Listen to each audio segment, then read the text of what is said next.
कालपासून अचानक वातावरणात बदल झाला आणि जोरदार पाऊस सुरू झाला होता, ज्यामुळे वीज खंडित झाली होती आणि आज आता साधारणपणे 12:30 वाजले आहेत, पण या घरात वीज अजूनही चालू आहे। याचं कारण आहे घरातील हायब्रिड स्मार्ट सोलर सिस्टीम, जी पूर्णपणे स्वयंपूर्ण आहे। काल रात्रभर वीज नसताना देखील ही यंत्रणा बॅटरीच्या मदतीने चालू होती आणि आज ढगाळ वातावरण असूनही सोलर लाईटमुळे ही यंत्रणा व्यवस्थित काम करत आहे। इतकंच नव्हे तर बॅटरी चार्जिंग सुद्धा सुरू आहे।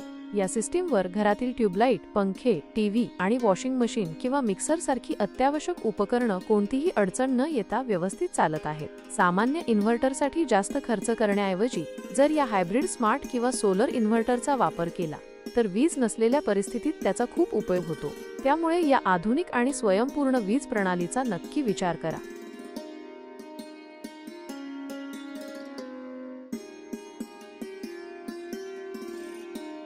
सोलर हायब्रिड इन्व्हर्टर सिस्टीमचा आणखी एक फायदा असा आहे की ही सिस्टीम सोलर लाईटवर चालत असल्यामुळे जी वीज तयार होते ती पूर्णपणे मोफत आहे।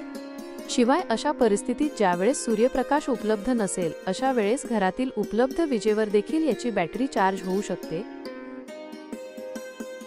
या प्रकारचे इन्व्हर्टर सध्या खूप लोकप्रिय होत आहेत। याचं कारण म्हणजे फक्त वीज निर्मिती हे इन्व्हर्टर करत नाही तर बॅकअप देखील देतात। शिवाय घरातील महत्त्वाची रोजच्या वापरातील उपकरणे देखील चालवतात, जसे की light, fan, TV, washing machine, wifi router, water purifier, mixer आणि अगदीच गरजेच्या वेळेला अर्धा HP पंप देखील यावर चालू शकतो। या प्रकारचे इन्व्हर्टरसाठी फायनान्स देखील उपलब्ध आहे।